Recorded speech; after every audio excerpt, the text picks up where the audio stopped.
We all know Australia has a housing problem, but that is set to become so much worse. Millions more are set to become eligible for government grants as the government extends and elongates its criteria for who can get it. In this episode, we'll talk about that new criteria, which will pour in so much more demand onto the already rising housing market. We'll talk about and quantify the extent of the housing shortage, which is pushing up house prices now in the short term and most definitely in the long term. And we'll also not leave you high and dry if you are a property investor. I'll tell you exactly what types of property to invest in.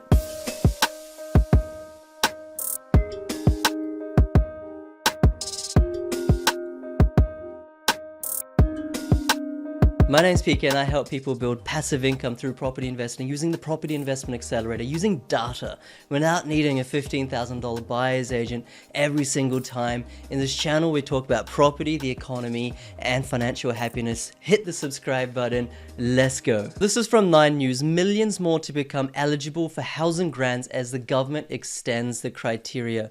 Home ownership will soon be in closer reach for millions more Australians as the federal government expands eligibility for its home guarantee scheme in a bid to tackle the housing crisis. Under one of the changes, friends and family will be allowed to team up to buy a first home, as the definition of the word couple will be changed from those who are married or in de facto relationship to any two individuals from July 1. Now, before I go on, I just want to say the government is like they have the right intention, but every time they try to make it more affordable for Australians to get on the property ladder, all they're doing is increasing the amount of money they are putting into the system, therefore pouring more money or demand into the Australian property market. And so yes, it makes things temporarily more affordable, but by the time those people do enter the property market, that money has elevated property prices, and so it's like a catch-22. And so it doesn't really work. In fact, the only person or people that benefits are those people already owning property. Prices just go up. You can see prices here, property prices in Sydney, Melbourne, Brisbane, Perth.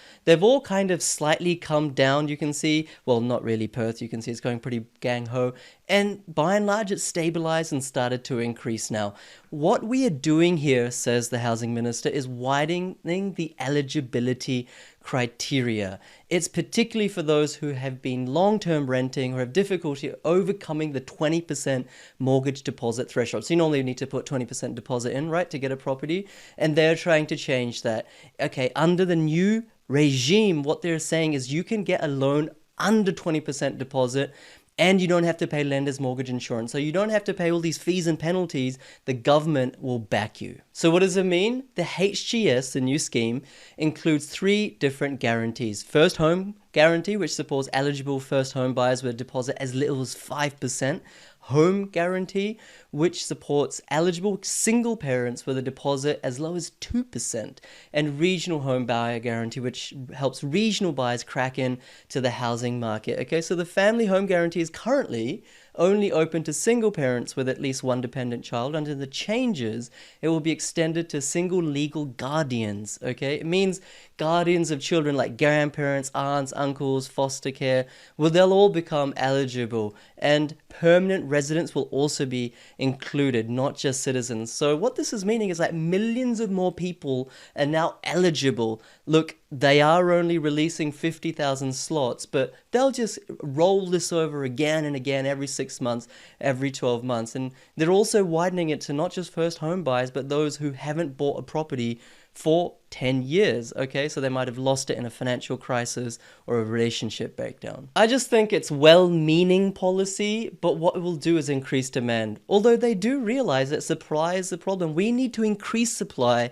and there is going to be more pressure now as the government wants to bring in 650 new migrants, 650,000 new migrants over the next 2 years. And this financial year, FY23, already 400,000 have hit Australia's shores. So not only are they increasing demand, but they're not really doing anything to increase supply. Now let's go into that shortage problem. And if you're a property investor or just interested in property, let me explain to you using data just how wide this problem is. So check this out, home construction versus population growth. Now, we can use this historically all the way back to 1995 to actually explain how demand and supply actually dictates house prices in Australia. So you can see in the blue is annual population increase. This is obviously at the aggregate national level.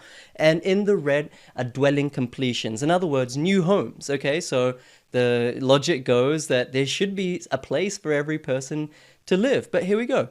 In this period over here, 1995 to early 2000s, it seems to be fairly even. I mean, dwelling completions were under population growth.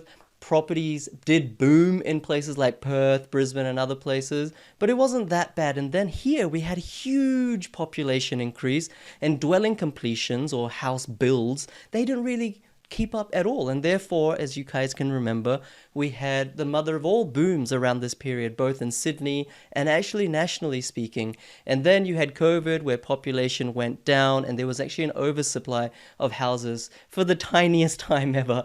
But now what we're seeing is that population is increasing. There's going to be almost 700,000 people land on Australia's shores in FY23, FY24. And this dwelling completions, my friends, this red line is going down, down, down, down, down, whilst this blue line is actually going to go up, up, up, up, up. Let's explain how chronic this issue is over the long term. Check this out. Unmet needs will grow in Australia. So there's already a shortage of houses in 2021 of around 650,000. If you include people who are homeless, if you include people who should have bigger residences, if you include people who are paying like 30, 40, 50% of their income as rent, there's massive shortage. But what this is saying, okay, and this is by the University of Sydney, University of New South Wales, is that by 2041, this 650 dwellings shortage will extend, I mean, there's different scenarios, but let's take the middle one, by up to 942,000. So let's just round that up for ease. 1 million properties in Australia shortage. Okay, so what does this mean? It means massive social issues. I don't know how that will eventuate in the politics of it all, but if you're investing in property, and we know we need more investors, we need more supply to get that rent down, to reduce that rent increases, we need more stock. The government isn't building any properties, okay? It's only private individuals, private investors. So we need more investors. So you're actually solving a problem in Australia if you are an investor. But here's the thing. Over the long term, you're going to make a lot of money. Now, whether it's a good thing or not, that's not me to opine on, but I'm just stating the facts. If you invest in property now, by 2041, your property will have gone up. Period. Why? Is because this chronic shortage is not quite doubling, but it's getting to 1 million houses. That is phenomenal. I don't think there's a place anywhere in the world, in a democratic, free country, where such a problem exists. And it's not like it's only in Sydney or in Melbourne or anything like that. Check this out. This is as of right now. In Darwin, there's 3,000 or 5.8% housing shortage percentage. In Brisbane, it's 7.5%, 70,000 houses. Sydney, 144,000, 7.6%. Regional Victoria, 36,000, 5.7%. Melbourne, 109,000 houses, 6%. Perth, 43%, 5.4%. So once again, from a property investor's mindset, the problem we need to see in percentage terms. And by and large, all the same. I mean, Sydney, Brisbane seem to have the highest shortages here. Obviously, to invest, it comes down to which suburb. But I can tell you that this national problem is not just a national problem, but it's a local problem. All parts of Australia are affected. And this is where you can solve the problem and make money at the same time. So what does this mean for property investors, right? What it means is this. Check this chart out. Dwelling prices since April 2022 by value tier. No one talks about this stuff. Yes, the property market has quote unquote crashed in Sydney, but let's dissect that. Let's really understand what has done bad and what has done good. So what we're seeing is that the bottom end of property, i.e. cheap property, under 400, under 500, under $600,000, bottom 25% nationally, since April as an index at 100 has actually not gone down, okay? So it's actually gone up and then it's kind of stabilized out, reaching 101.1. So it's actually grown since interest rates started going up. The middle market, or, let's say properties between 7 and, I don't know, like 1.3 million, 1.4, that black line has gone down. And then obviously expensive properties, let's say 1.5 plus, or, around that mark, this blue line has tumbled a lot. It's down at 89.5, which implies an 11.5% decline since April 2022 if we use 100 as the base for this index. So obviously this red line, the weighted average or the total, has gone down, but what it doesn't show you, what it masks, is how different tiers of property perform differently. And I can tell you, even within this gray line, even though it's kind of flat, there are cities, if we broke this down by city, like let's say Perth, or regions, a regional versus capital city, by suburbs, there is areas that have gone from 100 to 150. There are areas that have gone from 100 to 130, 140, right? There has been, I'm not just making this up, like in Perth, right? There have been areas that have gone up 40%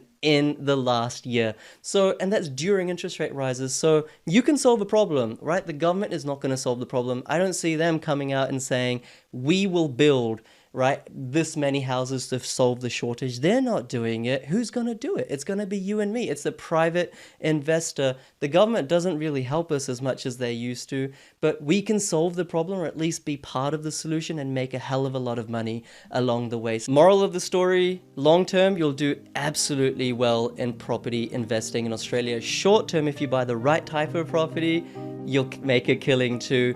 And thirdly, you'll actually help solve a social issue. That's all I wanted to say. Let me know what you think in the comments below. Hit the subscribe, hit the like button. And lastly, I want you guys to level up in your knowledge completely free of cost. I'll leave links below to my Facebook group with more than 30,000 amazing community members, and also my podcast, Australian Property Mastery with PK, on Spotify, Google, and iTunes in the link below. I'll see you in those communities, but thank you for being part of this community. I'll see you next time. Catch ya.